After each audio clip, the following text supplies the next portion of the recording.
ध्यान से आज हम एक एक अनुच्छेद पर बात करेंगे और इस ब्रीफ रीडिंग में हमारा राज्यपाल और राष्ट्रपति दोनों क्लियर भी हो जाने चाहिए। जैसे कि अनुच्छेद 52 में लिखा है कि भारत में एक राष्ट्रपति होगा, यानी राष्ट्रपति पद का उल्लेख भारतीय संविधान के किस अनुच्छेद में है? 52 में। अब भारत तो पूरा देश एक ही है, सारे राज्यों को और केंद्र शासित प्रदेशों को मिलाकर ही नाम क्या पड़ा है? भारत। भारत की अगर आपसे परिभाषा पूछे तो भारत की परिभाषा कैसे देंगे आप? ध्यान से देखना। भारतीय संविधान का जो अनुच्छेद 1 है उसमें स्पष्ट रूप से लिखा है कि India that is union of states. Union of states यानी भारत राज्यों का एक संघ है, सारे राज्यों को मिलाकर ही भारत बनता है। आपसे अगर पूछे कि हम राजस्थानी, हम गुजराती हैं, हम ओडिसी हैं, हम मध्य प्रदेश के हैं, हम उत्तर प्रदेश के हैं, तो फिर भारत कहाँ है? भारत कहाँ है फिर? लेकिन इन सबको मिलाकर ही क्या है? भारत है। भारत और राज्यों की क्या उदाहरण है, इसके लिए हम अलग से क्लास में वीडियो बनाएंगे।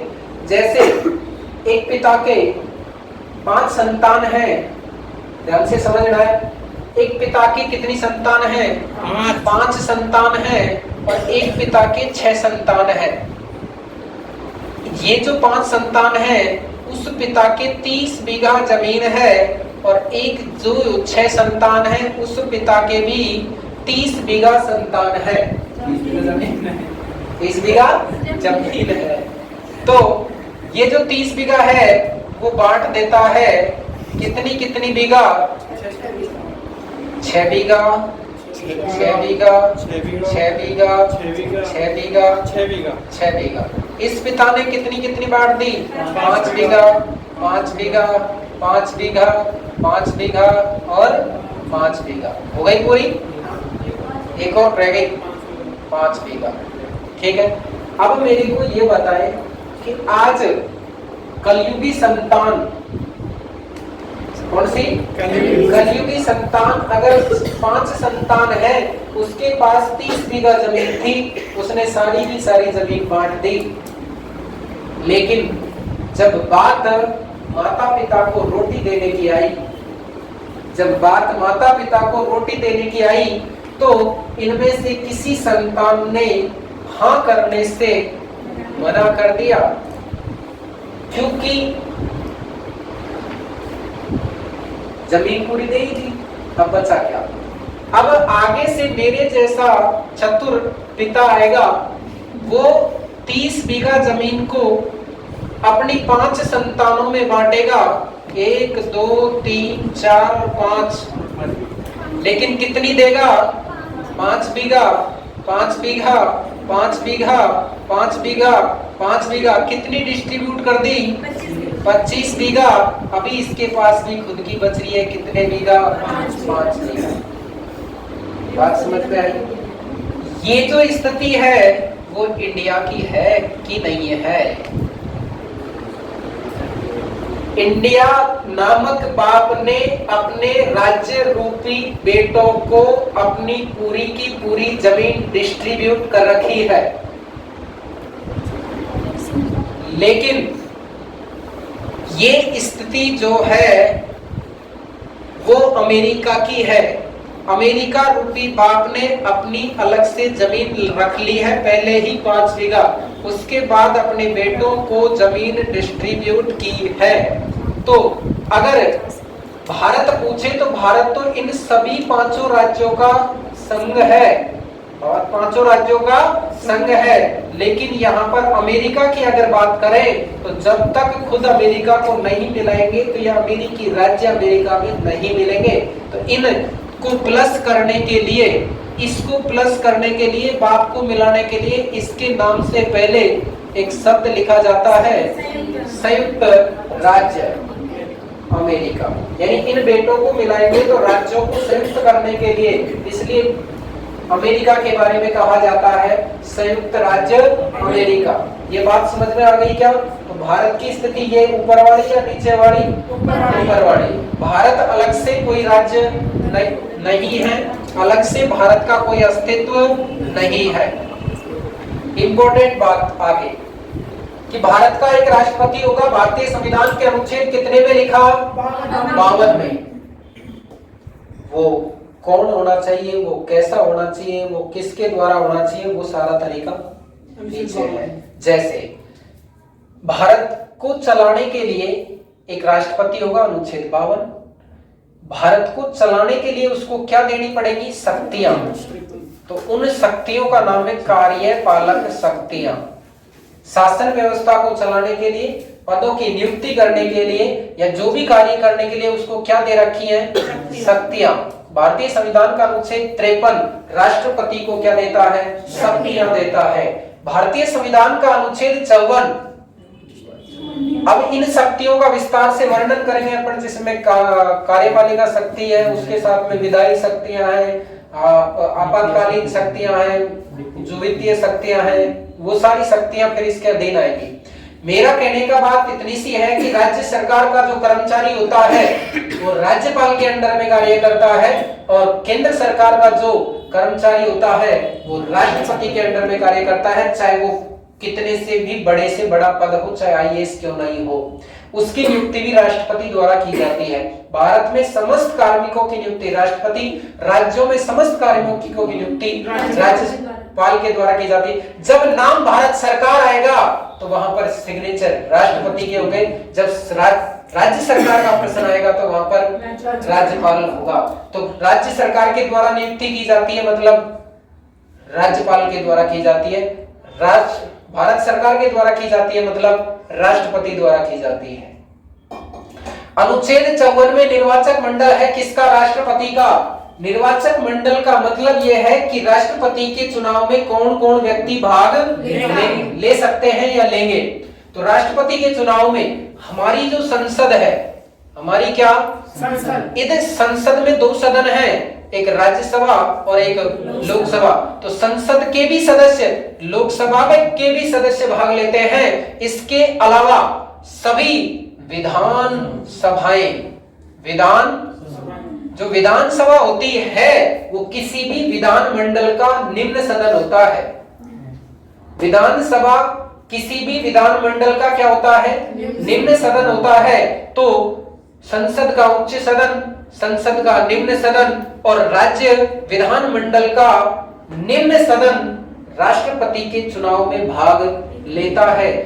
राज्य विधान मंडल का जो उच्च सदन है यानी विधान परिषदें हैं, ये विधान परिषदें राष्ट्रपति के चुनाव में भाग नहीं लेती हैं। ये बात समझ में आई। उसी के साथ में ये ध्यान रख लेना कि केवल निर्वाचित सदस्य होंगे, केवल निर्वाचित सदस्य होंगे वो ही राष्ट्रपति के चुनाव में भाग लेंगे, मनोनीत सदस्य कदापि भाग नहीं लेंगे। ये क्वेश्चन श्योर आएगा एग्जाम।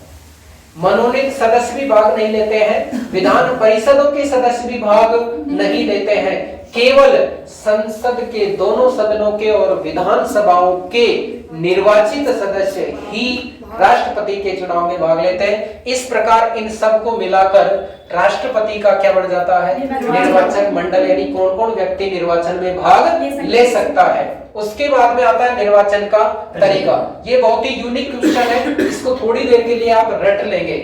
रट क्या लेंगे कि राष्ट्रपति का जो चुनाव होता है उसमें अपन आम जनता वोट देने के लिए नहीं जाती है, भाग नहीं लेती है। इसलिए सीधी सी बात है, राष्ट्रपति का चुनाव अप्रत्यक्ष रूप से होता है। ये बात याद रखेंगे। अप्रत्यक्ष रूप से कैसे होता है? वो कैसे कि आप राष्ट्रपति के चुनाव में भाग लेने वाले कौन है? सारे अपने द्वारा चुने गए प्रतिनिधि तो हैं, तो अप्रत्यक्ष तो हो रहा है, लेकिन गुप्त हो रहा है।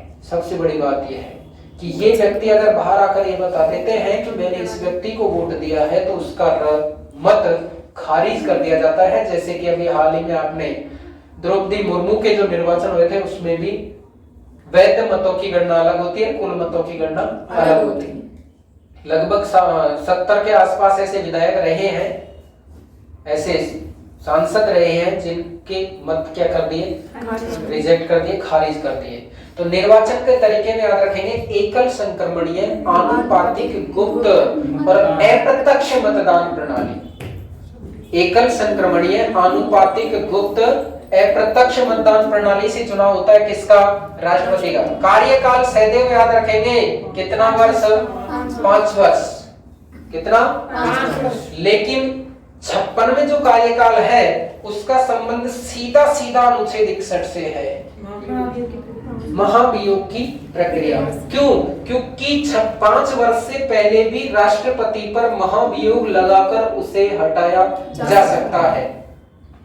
महाभियोग का प्रस्ताव राष्ट्रपति पर लाएंगे तो किसी भी सदन में लाया जा सकता है, चाहे राज्यसभा चाहे लोकसभा। क्लियर? नेक्स्ट है, ये जो महाभियोग लाएंगे उस महाभियोग में कौन कौन भाग लेंगे? तो संसद के दोनों, संसद के दोनों सदन भाग लेंगे, चाहे निर्वाचित हो चाहे मनोनीत हो। महाभियोग में मनोनीत सदस्य भी भाग लेते हैं, लेकिन निर्वाचन में मनोनीत सदस्य भाग नहीं लेते हैं। सबसे बड़ी बात है। नेक्स्ट है, कार्यकाल हो गया कितना वर्ष? 5 वर्ष। पुनः निर्वाचन। पुनः निर्वाचन का मतलब यह है कि इमेजिन दैट मैंने राष्ट्रपति का चुनाव लड़ा, कितनी बार चुनाव लड़ सकता हूं मैं? कोई सीमा नहीं है। इमेजिन दैट मैं राष्ट्रपति बन गया, राष्ट्रपति का कार्यकाल पूर्ण कर लिया, क्या दोबारा राष्ट्रपति बन सकता हूं? बन सकता हूं। अमेरिका में एक व्यक्ति अधिकतम 2 बार राष्ट्रपति बन सकता है, 2 बार से ज्यादा नहीं। लेकिन इंडिया में आप चाहे 50 बार राष्ट्रपति बने, ऐसी कोई बाध्यता नहीं है। पुनः निर्वाचन किया जा सकता है भारतीय संविधान के अनुच्छेद 57 के तहत। अब आती है राष्ट्रपति पद की योग्यताएं कि कौन व्यक्ति भारत का राष्ट्रपति बन सकता है। क्या हम भी चुनाव लड़ सकते हैं?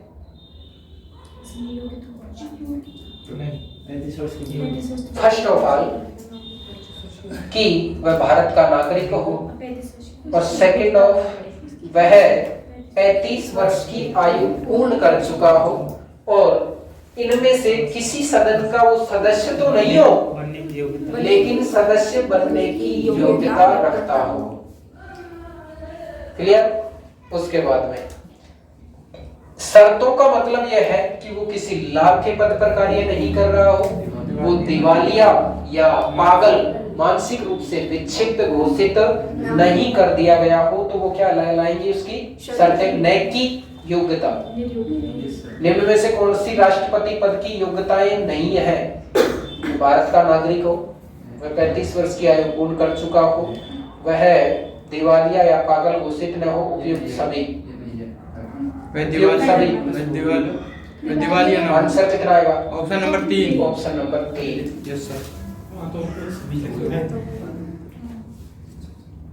निम्न में से कौन सी अब नहीं है, उसमें भी यही है, और राष्ट्रपति बनने की योग्यता रखता है, तो 2 आएंगे, ऑप्शन नंबर फर्स्ट और ऑप्शन नंबर सेकंड। नेक्स्ट, भारतीय संविधान में केवल 3 पद ही ऐसे हैं। कितने?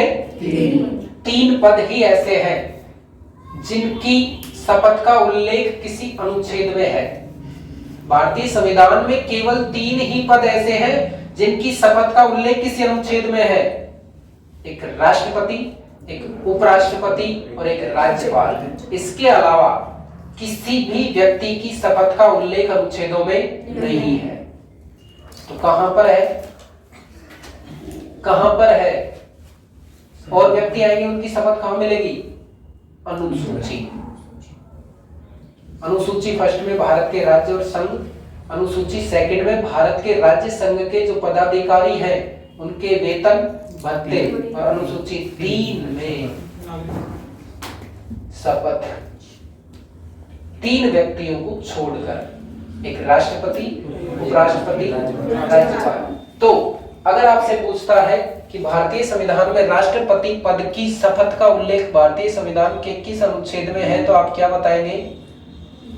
आप क्या बताएंगे? इधर देखो, शपथ का उल्लेख अनुच्छेद 60 में। अगर आपसे पूछता है उपराष्ट्रपति पद की शपथ का उल्लेख भारतीय संविधान के कितने में है? 69 में। अगर आपसे पूछता है राज्यपाल पद की शपथ का उल्लेख भारतीय संविधान के किस अनुच्छेद में है? 159 में। इनके अलावा जो व्यक्ति होंगे उनकी शपथ का उल्लेख अनुसूची 3 में होगा। क्लियर? नेक्स्ट है, अब आती है बात महाभियोग की। महाभियोग कोई आसान प्रक्रिया नहीं है, बहुत डिफिकल्ट प्रक्रिया है कि एक भारत जैसे विश्व के सबसे बड़े लोकतांत्रिक देश के मुखिया को हटाया जाना, उसके लिए ऐसा कोई अपराध किया हो या वो इस पद पर रहने के लायक नहीं हो तो ही महाभियोग लाया जा सकता है।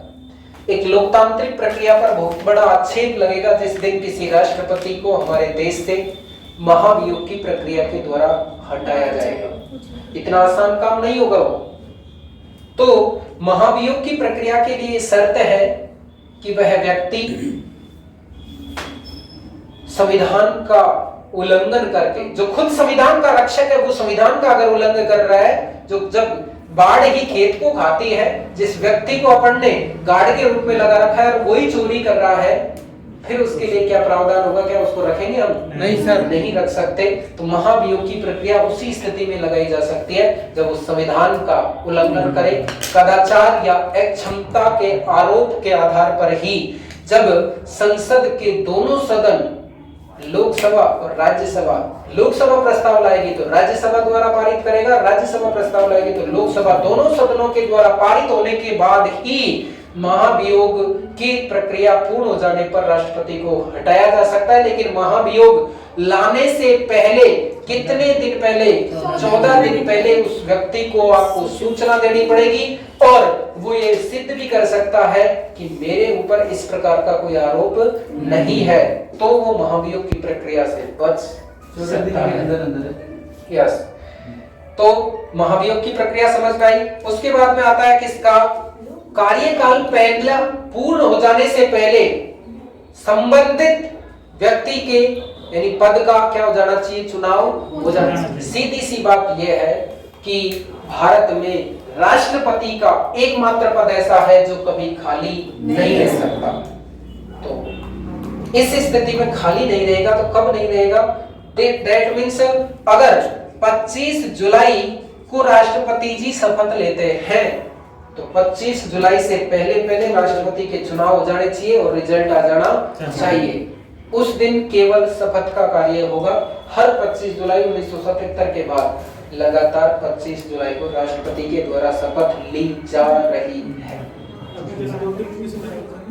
और हिंदुस्तान के लिए सबसे बड़ी बात यह है कि आज तक चाहे किसी राष्ट्रपति पर महाभियोग लाया गया होगा, लेकिन संसद में पारित नहीं होने की वजह से या फिर उस राष्ट्रपति द्वारा स्वयं द्वारा उसके विरोध में इस्तीफा दे दिए जाने के कारण आज तक किसी भी राष्ट्रपति पर महाभियोग नहीं लाया गया है।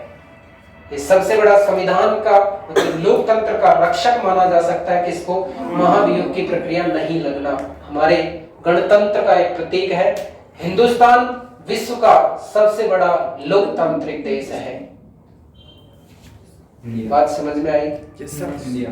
नेक्स्ट है, ये समझ में आ गया कार्यकाल पूरा होने से पहले क्या हो जाना चाहिए? चुनाव। अब ये सारी स्थितियों को हम किसके संबंध में भी पढ़ सकते हैं? राज्यपाल के संबंध में भी पढ़ सकते हैं। सिंपल हो गया। कितना सिंपल हो गया देखो, 153 में जहां 52वें राष्ट्रपति का पद है तो 153 में लिखा है कि प्रत्येक राज्य के लिए एक राज्यपाल होगा, लेकिन 7वें संविधान संशोधन 1956 के द्वारा यह प्रावधान किया गया कि 2 या 2 से अधिक राज्यों के लिए भी एक राज्यपाल हो सकता है। उसको अपन आगे पढ़ेंगे कि मान लीजिए 2 राज्यों का राज्यपाल बना दिया तो उसको वेतन कहां से मिलेगा, वो कौन से राज्य में रहेगा, वो कौन से राज्य की सुविधाएं लेगा, उसको फिर रिटायरमेंट के बाद में यानी पद समाप्त हो जाने के बाद में उसका कार्यकाल, तो फिर उसको कहां से पेंशन वगैरह मिलेगी, वो आगे की बात है। यहां 54 में, जहां 53 में राष्ट्रपति की कार्यपालक शक्ति है, जो पावर देश में राष्ट्रपति को होती है सेम पावर राज्य में राज्यपाल को होती है अनुच्छेद 154 के तहत। इतना तक कह देता हूं मैं कि भारत में जितना शक्तिशाली पद राज्यपाल का है उतना शक्तिशाली राष्ट्रपति का नहीं है। यानी राज्यपाल की पावर राष्ट्रपति की तुलना में ज्यादा होती है। बहुत सारी स्वविवेकीय शक्तियां राष्ट्रपति की अपेक्षा ज्यादा होती हैं। बात समझ में आ रही है? नेक्स्ट है कार्यपालक शक्तियों में अपन उस बात को पढ़ेंगे कि कहां कहां पर विशेष शक्तियां या राष्ट्रपति से ज्यादा पावरफुल है हमारा राज्यपाल। नेक्स्ट है यहाँ निर्वाचक मंडल निर्वाचन का तरीका था, राज्यपाल का कोई निर्वाचन होता नहीं है। राज्यपाल क्या होता है? नियुक्त होता है और राज्यपाल की नियुक्ति भारत के राष्ट्रपति द्वारा की जाती है। किसके द्वारा? भारत के राष्ट्रपति द्वारा। इंपॉर्टेंट बात यह है कि अगर भारत का कोई राज्यपाल अपना त्याग पत्र देना चाहता है तो वो भी किसी को देगा? राष्ट्रपति को ही देगा। दैट मीन्स उसको बोलते हैं कार्य मुक्ति। या तो उसका कार्यकाल पूर्ण हो जाएगा जब कार्य मुक्ति होगी, या वो त्याग पत्र देता है तो कार्य मुक्ति होगी, अन्यथा फिर राम नाम सत्य हो जाएगा तो ऑटोमेटिक ही कार्य मुक्ति हो जाएगी। यहाँ 56 में कार्यकाल था, यहाँ राज्यपाल का भी कार्यकाल 156 में है और राज्यपाल का कार्यकाल 5 वर्ष या इसकी नियुक्ति राष्ट्रपति ने की है तो राष्ट्रपति के प्रसाद पर्यंत। हालांकि भारत का ये दोष हो सकता है, भारत जैसे लोकतांत्रिक देश का ये दोष हो सकता है कि कई बार ये गतिविधियां राजनीतिक हस्तक्षेप के कारण प्रभावित होती हैं। तो 56 में कार्यकाल 5 वर्ष या राष्ट्रपति के प्रसाद पर्यंत। या 57 में पुनः निर्वाचन है। राज्यपाल के विषय में कभी नहीं लिखा है कि उसका पुनः निर्वाचन किया जाएगा। क्लियर? नेक्स्ट योग्यता का मतलब यह है, भारतीय संविधान के अनुच्छेद 157 में लिखा है कि नंबर 1 भारत का नागरिक, नंबर 2 उसकी आयु 35 वर्ष हो चुकी हो, इसके अलावा कोई शर्त से नहीं है, यानी कोई योग्यता नहीं है। तो आप जब 35 वर्ष की आयु पूर्ण कर ले तो राज्यपाल पद के लिए क्या हो जाएंगे? दावेदार हो जाएंगे। नेक्स्ट है अनुच्छेद 158 में वही बात है जो शर्तें लिखी हैं 59 में कि आप लाभ के पद पर कार्य नहीं करने चाहिए, आप कोई दिवालिया या पागल घोषित नहीं किए जाए। हाँ, नीरव मोदी आप नहीं बने, अपने आप को इस स्थिति में नहीं लाए।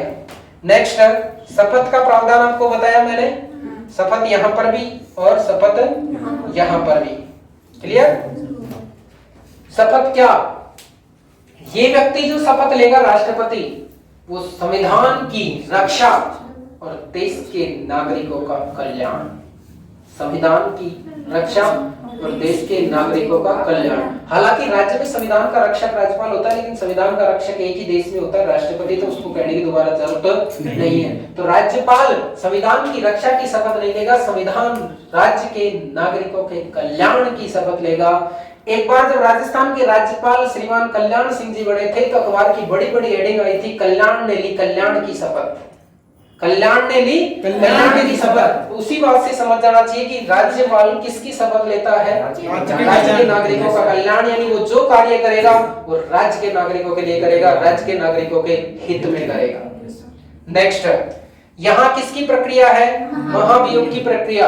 राज्यपाल पर किसी प्रकार का कोई महाभियोग नहीं लाया जा सकता और यही सिद्ध करता है कि राज्यपाल राष्ट्रपति की तुलना में ज्यादा पावरफुल है। हिंदुस्तान की कोई ताकत नहीं है जो राज्यपाल को हटा सकती है। लगा तो राष्ट्रपति। बात समझ में आ गई क्या? राज्यपाल का स्थानांतरण किया जा सकता है, किसी दूसरे राज्य में भेजा जा सकता है, 2 या 2 से अधिक राज्यों का कार्यभार दिया जा सकता है, लेकिन हटाया नहीं जा सकता। पर इसका कार्यकाल राष्ट्रपति के प्रसाद पर्यंत का नाम है। प्रसाद पर्यंत एक नाम दे रखा है, वो अपवाद स्वरूप मान लो, अन्यथा पावर कोई नहीं हटा सकता। राष्ट्रपति भी चाहकर भी नहीं हटा सकता। सोने के पिंजरे में बंद उसकी राज्यपाल, लेकिन वो एक अलग चीज है कि राज्यपाल हटा नहीं सकता। उसका कारण यही है कि राज्यपाल का पद, राज्यपाल की सिक्योरिटी इतनी है कि यूएनओ भी चाहे ना तो हमारे राज्य के राज्यपाल को नहीं हटा सकता। इतना सिक्योरिटी में है उसका पद, इसलिए कहा है कि वो पिंजरे में बंद है, लेकिन सोने के पिंजरे में बंद, सोने के पिंजरे में, लेकिन उसके पास वो पावर नहीं है। पावर सारी छीन रखी है कार्यपालिका की मुख्यमंत्रियों ने। समझ रहे हो? स्वतंत्र रूप से वो कोई कार्य नहीं करता। हालांकि संवैधानिक रूप से राज्य का मुखिया राज्यपाल ही होता है, लेकिन वास्तविक रूप से राज्य के मुख्यमंत्री होते हैं। इसलिए कहा जाता है कि राज्यपाल सोने के पिंजरे में बंद चिड़िया के समान है। देश की पहली महिला राज्यपाल श्रीमती सरोजनी नायडू का यह कथन है। देश की प्रथम महिला राज्यपाल श्रीमती सरोजनी नायडू ने ही कहा था कि राज्यपाल सोने के पिंजरे में बंद चिड़िया के समान है। जैसे मैंने मानव अधिकार आयोग पढ़ाया था आपको, मानव अधिकार आयोग पढ़ाया था, तो मानव अधिकार आयोग के बारे में कथन कहा गया है कि ये एक ऐसा सर्प है जिसके ना दांत है ना विष है। किसने कहा था? किसने कहा था? श्रीमान कमलेश जी अजान ने।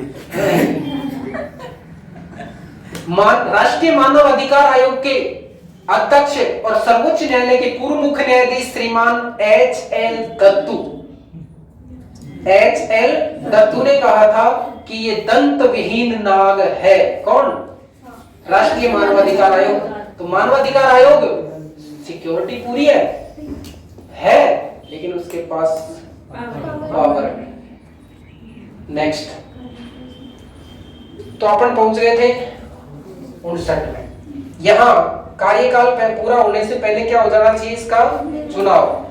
ध्यान दो इधर, अनुच्छेद 72 में राष्ट्रपति को एक पावर है, राष्ट्रपति को पावर है कि वो किसी व्यक्ति ने कोई अपराध किया है और अगर उसको सजा सुना दी है, सजा सुना दी, उसके बावजूद भी वो उसकी सजा को माफ कर सकता है, लेकिन वो इस योग्य होना चाहिए, इस योग्य होना चाहिए कि हाँ इसको माफ किया जा सकता है। इसने गलती से कोई अपराध किया हो, गलती से कोई अपराध हो गया हो तो उसको माफ किया जा सकता है। देश का ऐसा व्यक्ति हो, कोई पावरफुल आदमी हो, पावरफुल किस रूप में, मतलब केवल राजनीतिक परिप्रेक्ष्य नहीं, उस तरीके से कोई सामाजिक कार्य करता हो जिससे गलती से कोई ऐसा कार्य हो गया है और फिर वो क्षमादान की याचना करता है तो उसको क्षमा किया जा सकता है। एक बात याद रखना, अगर सर्वोच्च न्यायालय ने किसी व्यक्ति को मृत्यु दंड की सजा दे दी है,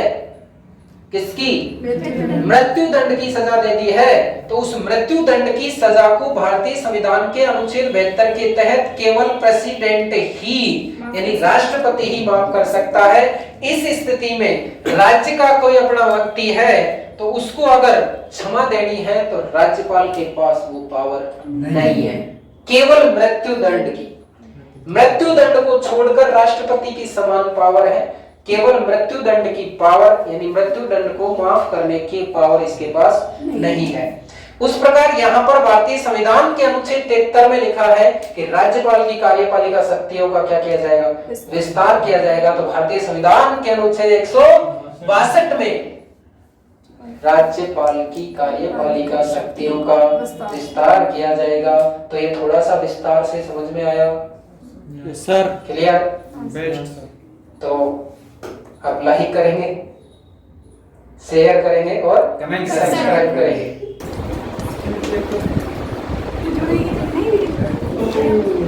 सर, ये पुनर्निर्वाचन का मतलब था कि ना राष्ट्रपति का पुनर्निर्वाचन होता है, राष्ट्रपति 2-3 बार बन सकता है राज्य का, ये सॉरी राष्ट्रपति कई बार बन सकता है देश का। इस तरह से राज्यपाल अगर